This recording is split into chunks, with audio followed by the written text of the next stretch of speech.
मुलगा होतो कशावर सिद्ध. काही जण जर विचारतात की महाराज तुम्ही कसं सांगतात पाठीमागच्या जन्मामध्ये कोण मुक्ताबाई, कोण आताच्या जन्मामध्ये कोण मुक्ताबाई, कोण ज्ञानोबा राया, पाठीमागच्या जन्मामध्ये कोण 8व्या अवतारात जातो श्रीकृष्ण परमात्मा, कोण अंजनी माता, आणि काय तुम्ही ज्ञान सांगतात, काहीतरी पुरावा द्या. आणि दादा सांगतात जर का महाराजाकडे पुरावा नसेल तर त्या ठिकाणी महाराजाला पुरावा. विठ्ठल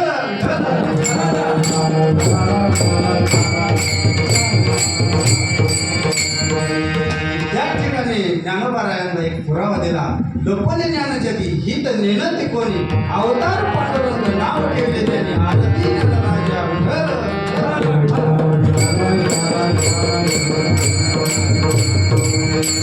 अशा संतांचा तुमच्या आमच्या मुखानं होईल का हो? त्या संतांचं म्हणण्याचं वर्णन होईल का अभंगाच्या पहिल्या चरणामध्ये?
शाब्दिकाचे काम नाही येते. संतांचा महिमा शब्दामध्ये काय वर्णन करता येईल? तुकोबारायांना वर्णन करता आलं नाही, नवे नवे माऊलींना वर्णन करता आलं नाही. याच्याही पुढे जाऊन सांगायचं म्हणलं तर 4 वेदांना संतांचा महिमा कळला नाही. तुम्हा आम्हा जड जीवांना काय संतांचा महिमा कळणार? बघा, संतांचा महिमा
कारण त्या बोलण्याला काहीतरी सीमा असावी लागते. बघा, आपण सहज म्हणायला गेलं अरे कितीही नाटक करतो, त्या नाटकाला काहीतरी मर्यादा असावी लागते. मर्यादा आणि सीमा हा जवळजवळ एकच शब्द आहे. कारण आपण बघायला गेलं समोर जर का दुसऱ्याच्या ह्याच्यामध्ये गेलं तर तो म्हणतो अरे ही हद्द माझी, हद्द, सीमा आणि मर्यादा हे तिन्ही शब्द एकच आहेत. तसे संतांच्या बोलण्याचं शब्द, संतांचा महिमा नाही कळणार शब्दामध्ये. बघा, संतांचं वर्णन करायला गेले तर किती महान आहे संत.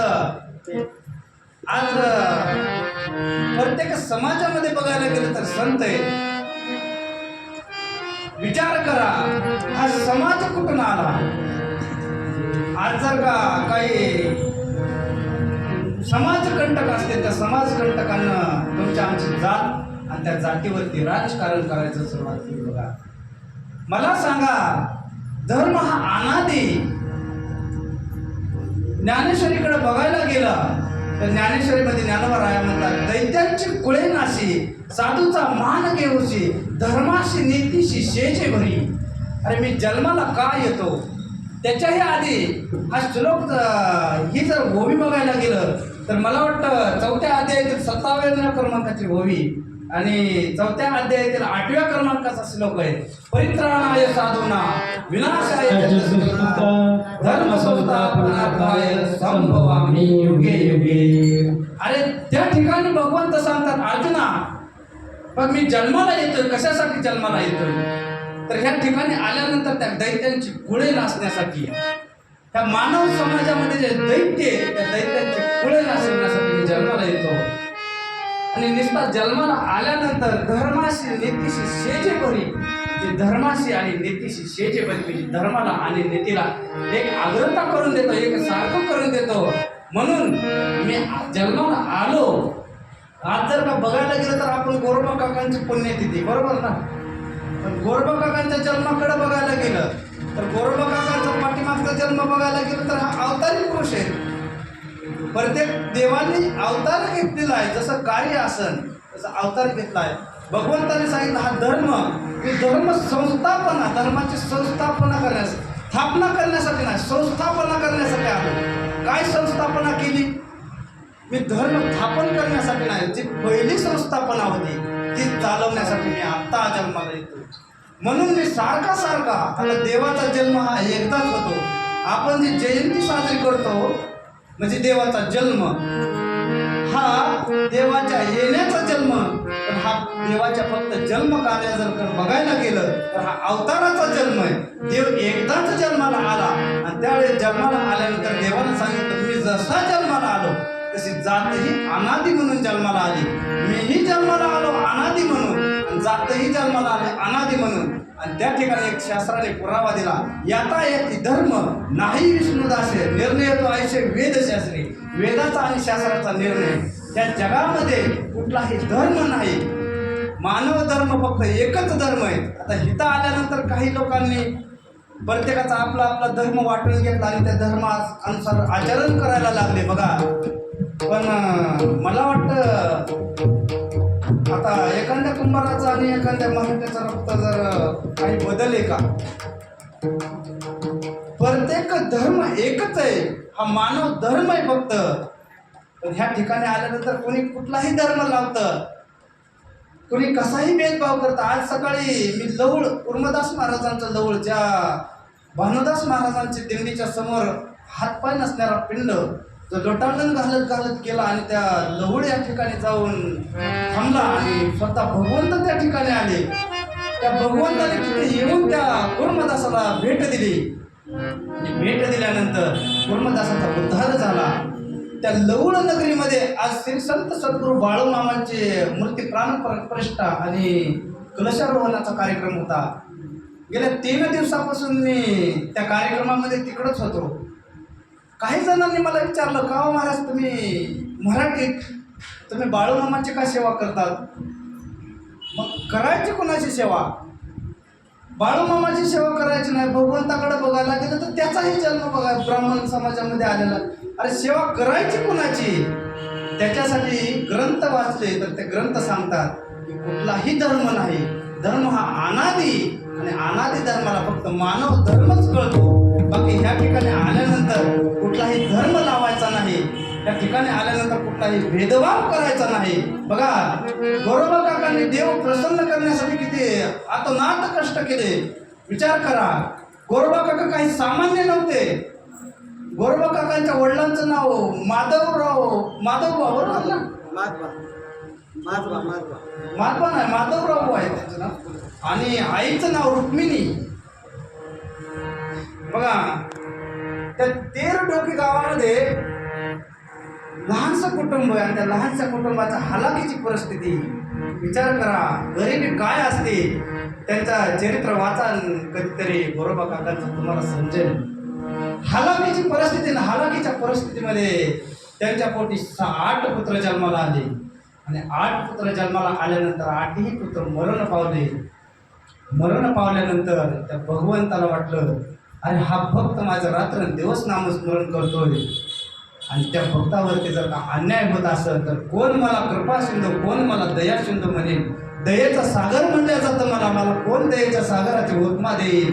अरे माझा हा भक्त माधवबाला जर का 8 मुलं होत असतील आणि ती जर का मरण पावत असतील तर काय माझा उपयोग. एका ब्राह्मणाचं रूप धारण केलं आणि त्या तेरडोकी गावामध्ये प्रवेश केला. प्रवेश केल्यानंतर माधवबा नावाचे कुंभार तुम्हीच का? होय.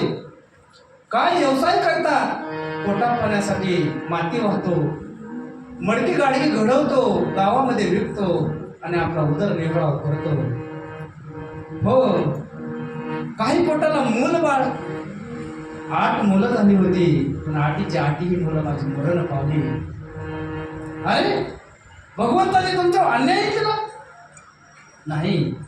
माझं पूर्व पुण्याचं काहीतरी माझ्यावरती गरज असेल, काहीतरी माझ्या हातनं पाप झाला असेल. आज जर का आपल्याला ठेच लागले तर आपण सांगतो, देवा अरे काय केलं हे, मी एवढं पुण्य केलं, मी तुझ्याच कीर्तनाला गेले होते, मी तुझंच गुणगान आहे काय गेले होते आणि येताना देवा मला ठेच लागली. ही आपली वृत्ती.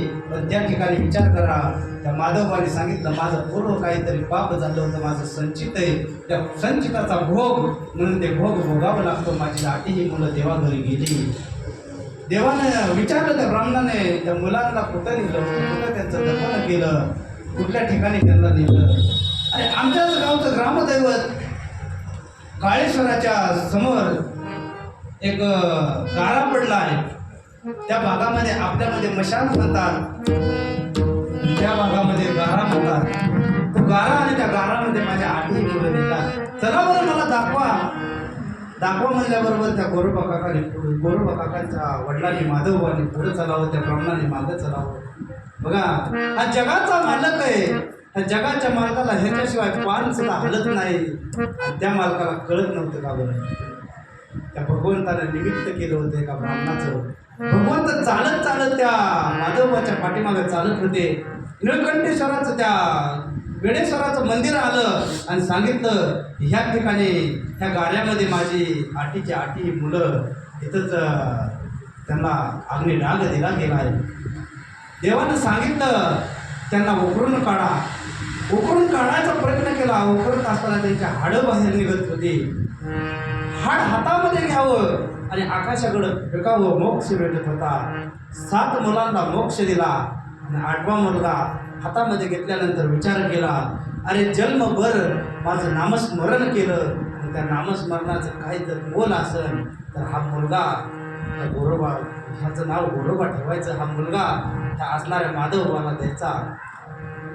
त्या मुलाला प्रज्वलित केलं, हातामध्ये घेतलं. त्या हाडा मासाचा पुतळा तयार झाला, बोलायला लागला. त्या ठिकाणी सांगितलं की माधवबा हा गारामधनं जन्म झाला म्हणून हा गोरा, त्याचं नाव गोरा ठेव. हा तुझ्या कुळाचा उद्धार केल्याशिवाय राहणार नाही. त्या गोरोबाला घरी घेऊन आले आणि कर्मधर्म सुयोगाने आपल्या आई वडील गेल्यानंतर त्यांचा विवाह झाला. त्यांची पत्नी, त्यांना 2 पत्न्या होत्या. एकीचं नाव संती आणि एकीचं नाव राणी नाही, काही ठिकाणी रामी असं नाव आहे. त्या ठिकाणी संतीसोबत विवाह झाला. सुंदर असा संसार चालू होता आणि त्या संसारामध्ये काहीतरी बाधा. बघा सांगितलं पतिदेव मी पाणी घेऊन येते आणि पाणी घेऊन येत असताना आपल्या मुलगा या ठिकाणी खेळतोय. पण गोरोबा काका चिकून तुडवत होते. बघा विदेश स्थिती निर्माण झाली होती गोरोबा काकांच्या ठिकाणी.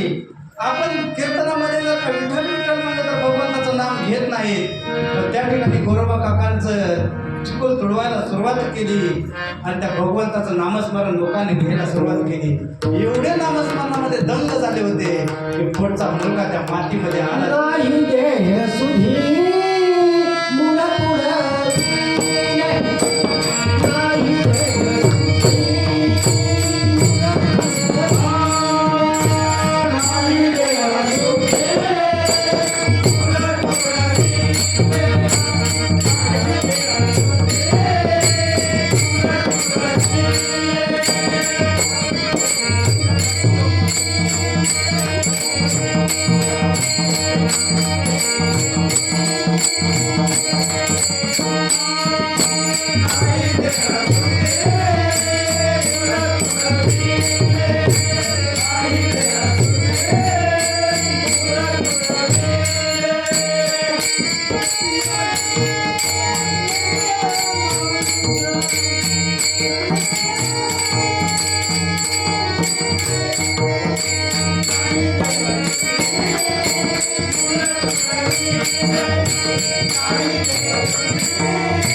देह निर्माण झाली आणि त्या ठिकाणी आपलं मूल रांगत रांगत रांगत रांगत चिखल तुडवायला होता त्या चिखलामध्ये येऊन पडलं. जसा मुलगा चिखलामध्ये येऊन पडला तर त्या ठिकाणी गोरोबा काकांची विदेश स्थिती निर्माण झालेली होती. गोरोबा काका भानावरती नव्हते.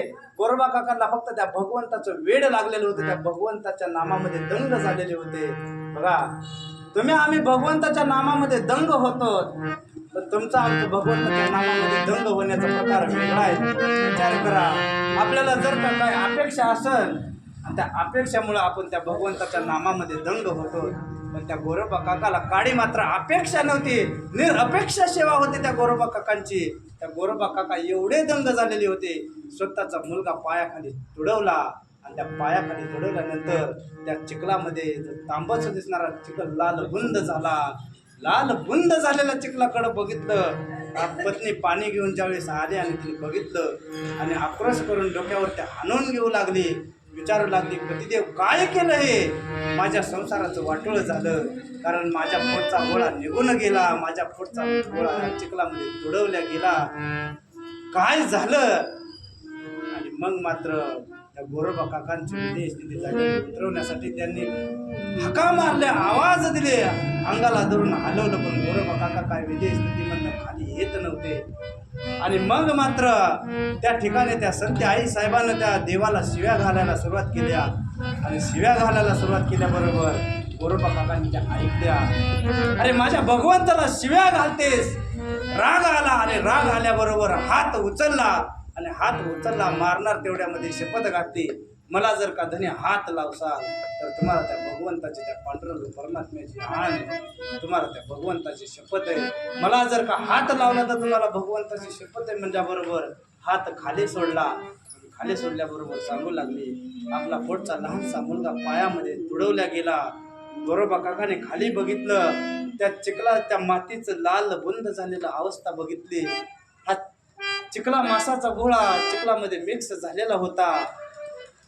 नयनांमधनं आसरू वाहू लागले आणि गोरोबा काकाने विचार केला, देवा भगवंता काय चुकलं माझ्याकडनं?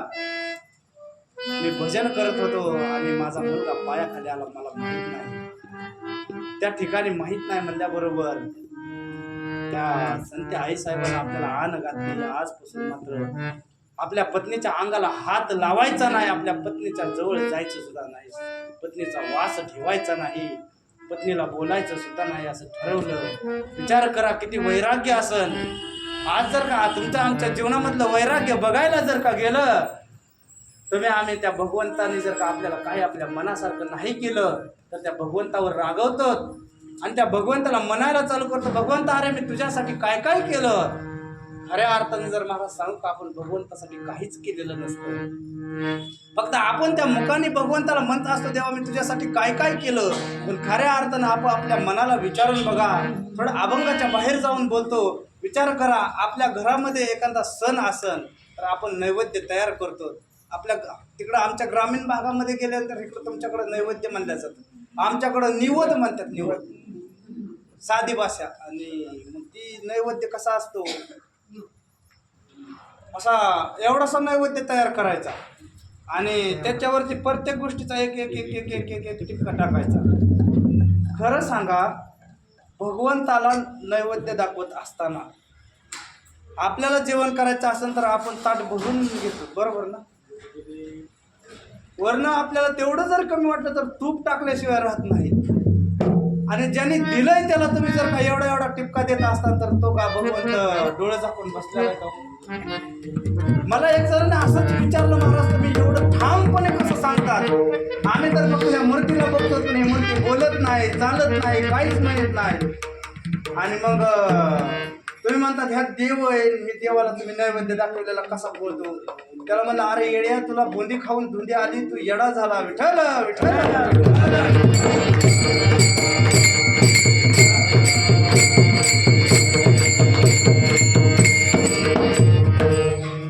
आतापर्यंत काही लाईट लागली नाही हो. कारण काहीतरी संतांची कृपा असावी. बघा, नमक जुळवून देण्यासाठी यमक कसं जुळवायचं मला सांगायचंच हे होतं. ह्या लाईटमध्ये ह्या वायरमध्ये करंट नाही म्हणून लाईट नाही, आवाज नाही. आणि तेवढ्या टायमामध्ये खऱ्या अर्थानं लाईट आली. बघा, विचार करा की भगवंताचे दिला आघात आहे. उगाच म्हणत नाही तो जळी तळी काष्टी पाशाने भरून उरलेला तो भगवंत आहे. ह्या वायरमध्ये जर का करंट नसेल तर ह्याचा आवाज येत नाही. त्या वायरमध्ये जर का करंट नसेल तर त्याचा बल्ब उजेड होत नाही. मग मला सांगा, हा करंट दिसतोय का? हा करंट जर दिसत नाही तर हा करंट नाही का? आणि जर तुम्हाला शंका असेल हा करंट नाही तर तुम्ही हात लावून बघू शकता. ह्याच्यामध्ये हात लावल्यानंतर करंट आहे, तसं ह्या त्याला जर का हित बसवलं तर तो निश्चित आहे. विठ्ठल विठ्ठल.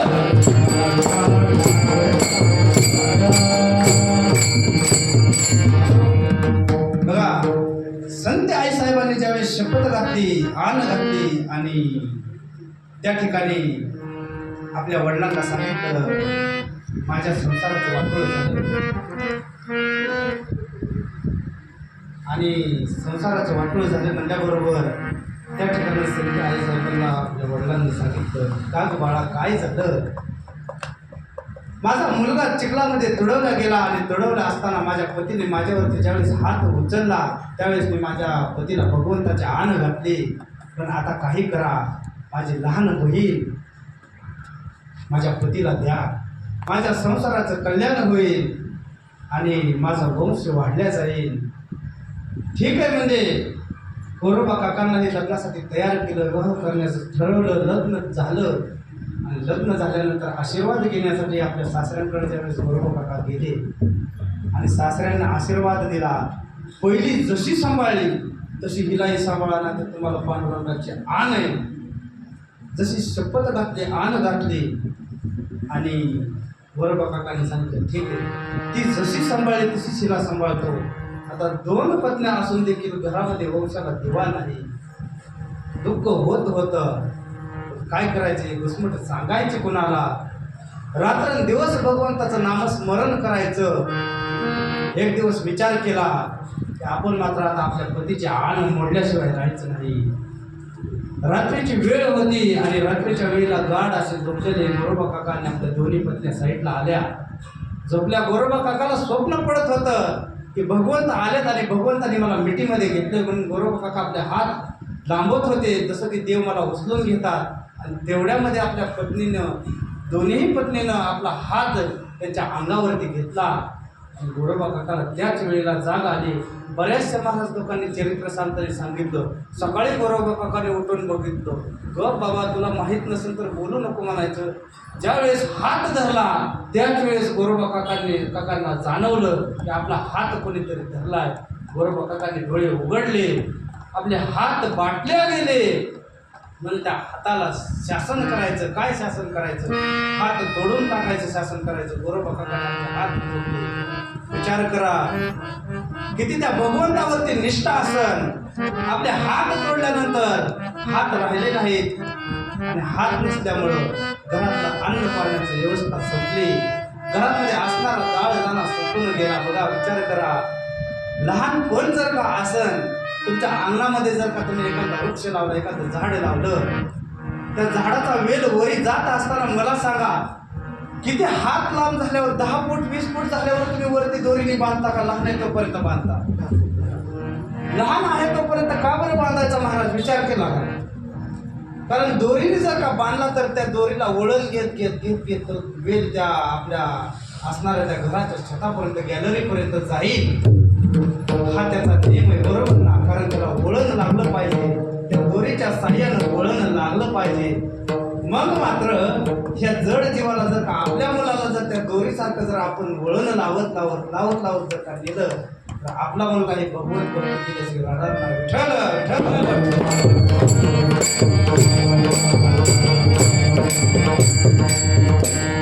त्या ठिकाणी त्या गोरोबा काकांना किती सुंदर ओळख होतं. बघा, गोरोबा काकाचं काय जीवन चरित्र होतं. गोरोबा काकाने आपले हात तोडले आणि हात तोडलेले असल्यानंतर आपल्या घरामध्ये खाण्यासाठी अन्न पाणी नव्हतं. बघा, अन्न पाणी जर का नसेल तर त्या गरीबाच्या, त्या घरातल्या लोकांना विचारा काय परिस्थिती होती. आपल्या जवळच श्रीगोंदा तालुक्यातली आता 2 वर्षापूर्वी 2024 मध्ये एक घटना झालेली तुम्हाला सांगतो. बघा, पेपरला तुम्ही वाचली असेल. एक गृहस्थ आई वडील सुंदर असा संसार चाललेला होता. लग्न करून दिलं, सुशिक्षित मुलीसोबत लग्न करून दिलं आणि लग्न झाल्यानंतर काही दिवसानं त्या मुलाला त्या दारू पिण्याचं व्यसन चालू झालंय, मद्यप्राशन करण्याचं व्यसन चालू झालंय. आणि ते मद्यप्राशन करत असताना घरातला सगळा पैसा संपला. आणि मग मात्र आपल्या आई वडिलांकडे पैसा मागायला सुरुवात केला. जी पत्नी होती त्या पत्नीच्या गळ्यातले दागिने मोडले, मंगळसूत्र मोडलं, आई वडिलांच्या गळ्यातले दागिने मोडले. आई वडिलांना पैसे नाहीत म्हणल्याबरोबर आई वडिलांना दुसऱ्याच्या शेतामध्ये कामाला पाठवायचा, पत्नीला दुसऱ्याच्या शेतामध्ये कामाला पाठवायचा. पोटाला 2 मुलं जन्माला आलेली होती. आजही ती मुलं जिवंत आहेत. तुम्ही सिंधुताई सपकाळ त्यांचं नाव ऐकून आहे, तुम्हाला सगळ्यांना माहिती आहे. सिंधुताई सपकाळच्या आश्रमामध्ये आजही त्यांची एक मुलगी आणि मुलगा शिक्षण घेतात. बघा, 2 लहान मुलं आहेत आणि ते लहान मुलं असताना आई वडिलांना त्या मुलाचा पैसा देणं होत नाही, पण मुलाचा त्रास होतोय. त्या त्रासापोटी आई वडिलांना आपला देह ठेवला आणि देह ठेवल्यानंतर त्या पत्नीनं कुठंतरी कामाला जावं, कुणाच्या तरी शेतामध्ये कामाला जावं आणि आणून आपल्या मुलांना आणि पतिदेवाला अन्न पाणी घालावं. पती हा परमेश्वर, हा धर्म स्वीकारला होता. तर त्या असणाऱ्या त्या पतीने बघा, त्या दारूच्या नादामध्ये आपल्या पत्नीला पैसे मागत होता आणि पत्नीने सांगितलं माझ्याकडे पैसे नाही, मला काहीतरी सुंदर असं जेवण करून दे, घरामध्ये खाण्यासाठी अन्न नाही. आपल्या घरामध्ये अन्न नाही, पैसा नाही म्हणण्याचा राग आला आणि त्या रागामध्ये आपल्या पत्नीच्या डोक्यामध्ये घरामधलं काहीतरी एक वस्तू उचलली आणि डोक्यामध्ये मारली. जशी मारली असं त्या पत्नीचा जीव त्याच ठिकाणी गेला. आणि त्या ठिकाणं श्रीगोंदा पोलीस स्टेशनचे पोलीस आले आणि त्यांनी सांगितलं तुम्ही तुमच्या पत्नीचा खून केला, तुम्हाला तुमच्या पत्नीच्या खुनामध्ये आरोपी करण्यात येते, तुम्हाला अटक करण्यासाठी येते, अटक वॉरंट दिलं तुमचं, तुम्हाला आता आमच्यासोबत यावं लागेल. गावकऱ्यांनी त्या महिलेची माती केली. विचार करा, लहान 2-3 वर्षाची मुलं, त्या मुलांनी कुणाकडे जायचं? त्या जगामध्ये कोण कुणाचं नाही हो. त्या जगामध्ये जर का तुम्ही बघायला गेला, तुम्ही म्हणता आमचा मुलगा आहे नाही, जोपर्यंत तुम्ही देताय घेताय तोपर्यंत समाज तुमचं जे जे कार करणार. समाजाचं ब्रीद आहे, देशी तेव्हा देशी नाहीशी असता उदार दिलं आणि घेतल्यानंतर तो उदार आहे समाज. त्या ठिकाणी त्या मुलीच्या 2 आत्या 2 मावश्या आलेल्या होत्या, 2 मामा आलेले होते. त्यांनी सांगितलं आम्ही नेऊ शकत नाही या मुलांना, कारण आमचीही परिस्थिती एवढी नाही. त्या मुलांना काय करायचं? 4 दिवस ती लहान मुलं उपाशी होती आणि 6 वर्षाच्या मुलाला वाचा फुटली आणि त्यांनी एकाच्या दारात जाऊन सांगितलं की आजी मी तुमच्या घरची भांडी घासतो, पण मला आणि माझ्या बहिणीला थोडंसं दूध द्या. त्या आजीनं त्यांचा 8-10 दिवस सांभाळ केला आणि शेवटच्या आजीला माहीत झालं सिंधुताई सरपळांच्या संस्थेमध्ये जर काय निवडून टाकलं तर ह्यांचं शिक्षण होईल, नवे नवे मरायचे तरी नाही जगतील. आणि त्या आजीनं त्यांना निवडून सिंधुताई सरपळांच्या संस्थेमध्ये टाकलं. विचार करा, जर का तुम्ही तुमच्या मुलांना लहानपणी जर का नाही वळण लावलं आणि जर का तो वृक्ष मोठा झाला, आता मला सांगा, जर का वेल 10 फुटाचा झाला तर त्या वेलाला वळवायचं म्हणलं तर तो वळत नाही, जागेवरती मोडल्या जातो पण वळत नाही.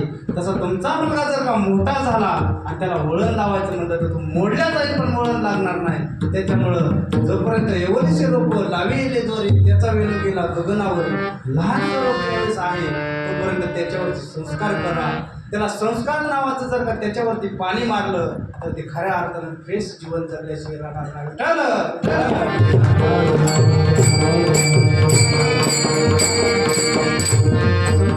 बघा तिकडं त्या गोरोबा काकाने हात तोडल्या, खायला घरामध्ये अन्न नाही. आणि त्या विटेवरच्या मालकाने बघितलं, पंढरीची पांडुरंग परमात्म्याने बघितलं, त्यांनी विचार केला, अरे मी दयाळू आहे, मी कृपाळू आहे, मी दीन दयाळांचा दाता आहे आणि गरिबांचा कैवारी. आज माझाच भक्त जर का उपवासी असेल तर मी काय करू.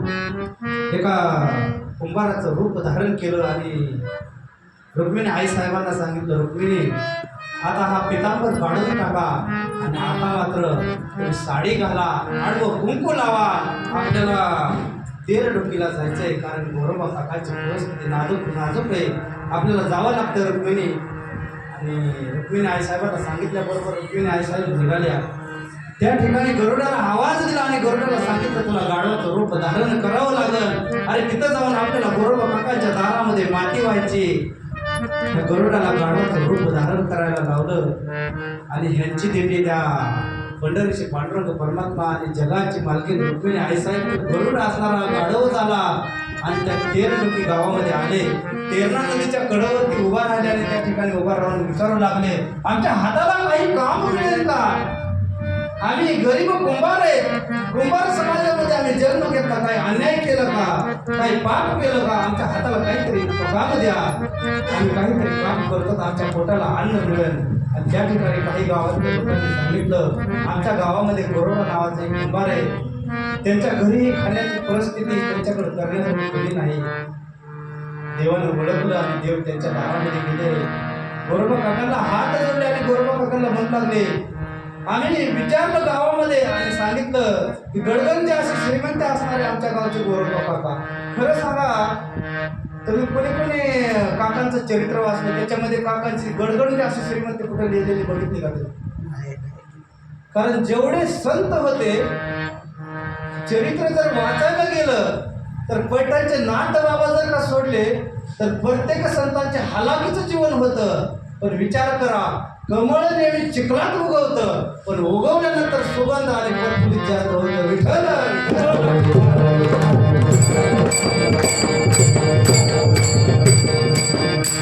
आणि केवढा कितीही भारी उगवला तरी ते कुठल्याच देवाच्या पूजेला चालत नाही. तुम्ही म्हणता असं कशासाठी, तर त्याला त्या असणाऱ्या त्या देवादेव महादेवाने त्याला शाप दिला होता त्या केवड्याच्या झाडाला. कारण तो खोटं बोलला होता. गाईला आणि त्या केवड्याच्या झाडाला शाप दिला होता. गाईला सांगितलं होतं की सांगायचंच आहे मला पुढे, विठ्ठल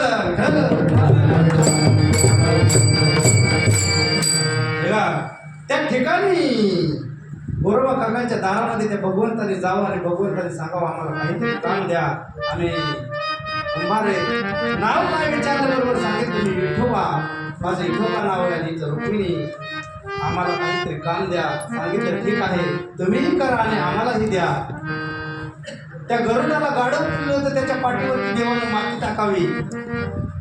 रुक्मिणी आईसाहेबांनी मोठी घागर घ्यावी आणि त्या तेरणा नदीवरती जावं. त्या तेरणा माईमधनं, त्या तेरणा माईच्या पात्रामधनं ती घागर भरावी, ती घागर कमरेवरती घ्यावी. रुक्मिणी आईसाहेबांनं त्या ठिकाणी येऊन पाणी वाहावं. विचार करा, त्या रुक्मिणी आईसाहेबांना पाणी व्हावं, देवाला चिकून तुडवावं, मडकी गाडगी घडवावी आणि गावामध्ये विकावा. विकलेलं त्याचं धान्य खरेदी करून आपणही खावं आणि आपल्या भक्ताला त्या गोरोबा काकाच्या दोन पत्न्याला आणि गोरोबा काकाला घ्यावं. त्या गोरोबा काकांना दिल्यानंतर बऱ्याच दिवस झालं, मला वाटतं चरित्राने 7 महिने काहीतरी सांगितले, बरोबर 7 वर्ष का 7 महिने काहीतरी सांगितले. आणि तेवढ्या दिवस झाल्यानंतर बऱ्याच जणांना वाटलं की देव ह्या ठिकाणी, एका ब्राह्मणाने विचार केला की आपण रोज सकाळी उठल्यानंतर शेष आरती करतो, भगवंताची काकडा आरती करतो, पण देवामध्ये जर का बघायला गेलं तर काहीतरी कमी वाटतंय, देव इथं आहेत असं वाटत नाही, हा जगाचा मालक इथं नाहीच. आणि अंतर्ज्ञानानं जाणल्याबरोबर त्यांनी विचार केला की देव तर तेर डोकीला गेल्या. 7 महिन्यानं त्या ठिकाणी तो ब्राह्मण आला आणि ब्राह्मण आल्यानंतर गोरोबा काकांचं घर विचारलं. गोरोबा काकांच्या घरी गेल्यानंतर त्या ठिकाणी विचारलं की देवाला कुठं ठेवलं गोरोबा. गोरोबा काकाने सांगितलं माझ्याकडे देव आलेच नाही तर कुठं ठेवणार. अरे मी कसलं तरी 2 टायमाचं अन्न सेवन करतो, अरे मला दुसरेच कोणीतरी अन्न देतात, माझ्याकडं तर हात नाही. हात नसणाऱ्या माणसाकडं, अरे मी ज्याच्याकडं खायला काय नाही त्याच्याकडे देव कसा येईल. पण एक मोठं वाक्य बोलून जातं बघा, देवाला तुमच्या पैशा अडक्याची काहीच गरज नसते, तुमची कितीही श्रीमंती असती तरी त्याचं काहीच देवाला देणं घेणं नसतं, कारण देणारा तोय. आणि त्याचं एक ब्रीद आहे, देशी तेव्हा घेशी असं उदार, तो आधी घेतो तो तुमचा काय घेतो. तुम्हाला वाटतं आमच्याकडनं देव काय द्रव्य घेतो का? द्रव्य घेत नाही, तुमच्या मनाचा मोठेपणा, तुमचा अंतरेचा भाव घेतो. आणि शुद्ध ज्याचा भाव झाला होईल, आणि देव झाला त्याचा भाव शुद्ध असतो, त्याच्याकडे तो भगवंत गेल्याशिवाय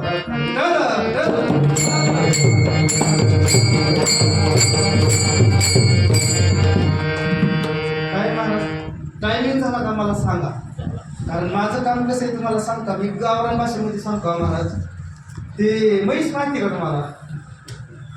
हिरवं गवत दिसतं का, म्हैस अशी पुढं ओढली, मालकाने तिचं दावा ओढलं की ती म्हैस पुढं ओढायची. तसं माझं काम आहे. मला एकदा असं संत वाङ्मय मी सांगायला लागलो तर प्रत्येकाच्या संतांचं वाङ्मय मी वाचलेलं आहे, आणि ते वाचलेलं असल्यामुळं संक्षिप्तपणाने मला सांगायची इच्छा होती. तेवढ्यामध्ये जर का टाईम निघून जात असेल तर टाईम झाल्याबरोबर मला सांगावे.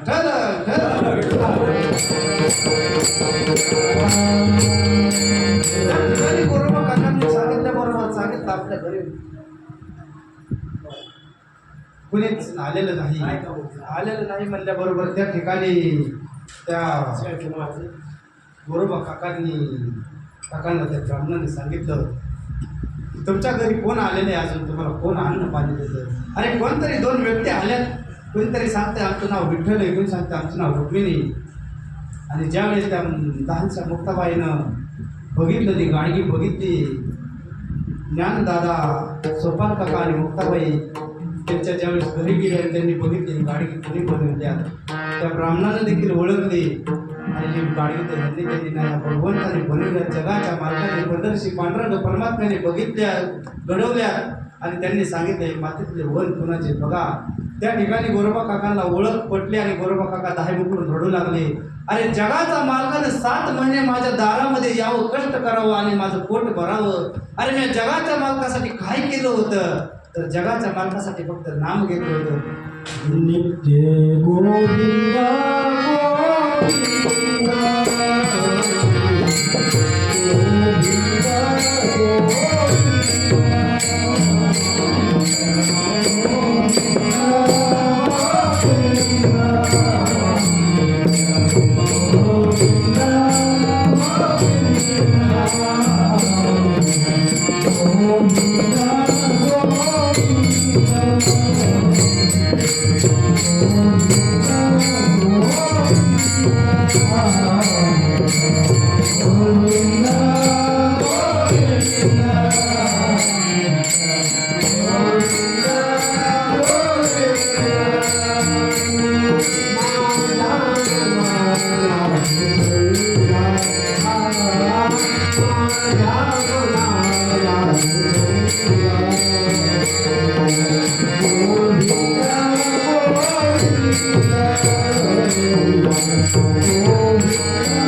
गोविंद माझ्या मनाला छंद सतत त्या भगवंताच्या मुखामध्ये गोरोबाकाकांचे नाव घ्यावं आणि त्या नामाचा परिणाम काय होता बघा. ज्यावेळेस ज्ञानाचे सागर असणारे ज्ञानोबाराया त्यांची परीक्षा घेण्यासाठी या गोरोबाकाकांना पाठवून विचार करा. ज्यावेळेस नामदेवरायांनी कीर्तन करावं आणि त्या कीर्तनामध्ये गोरोबाकाकांना वाटावं आपल्याला हात नाही, पण भजन चालू झाल्यानंतर हातावर हात मारावं आणि चटकन हात लांबावं, हात यावं आणि जसं काय पायामध्ये चिखलात बुडवून रुक्मिणी आईसाहेबांनी हाक मारल्याबरोबर त्या मंदिराच्या गाभाऱ्यातून पळत यावं. हे कारण जर का काय असेल तर संतांचा महिमा आहे. आणि तेवढं जर तुम्हाला कळत नसेल तर आपल्याला वाटत नसेल संतांचा महिमा एवढा आहे, तर आपल्याकडे किती जरी गायी म्हशी असल्या तर त्या काही गामधेनू होत नाही. विचार करा, गामधेनू एक अशी गाय होती की जी इच्छा व्यक्त करेल, इच्छा लगेच पावन होत होती. आपल्याकडे किती जरी गाय म्हैस असली तरी ती दूध कितीही देईल, ते कामधेनू होत नाही. आणि त्याच्यासाठी काय करावं लागेल, जर का इच्छा व्यक्त करायची असेल तर त्या भगवंताचं नाव घ्यावं लागेल. कसं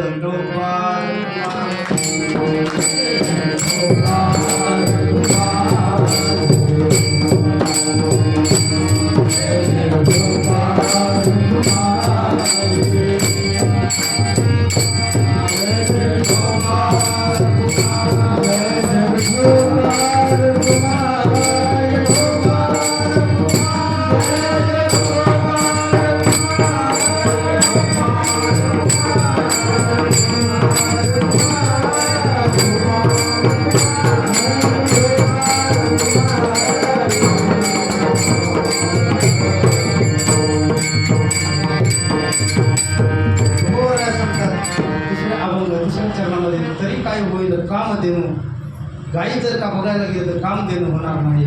आणि जर तिसऱ्या अभंगामध्ये गेलं तर तुका म्हणे अंगी व्हावी ते आपण आणि तरी तुम्ही मानले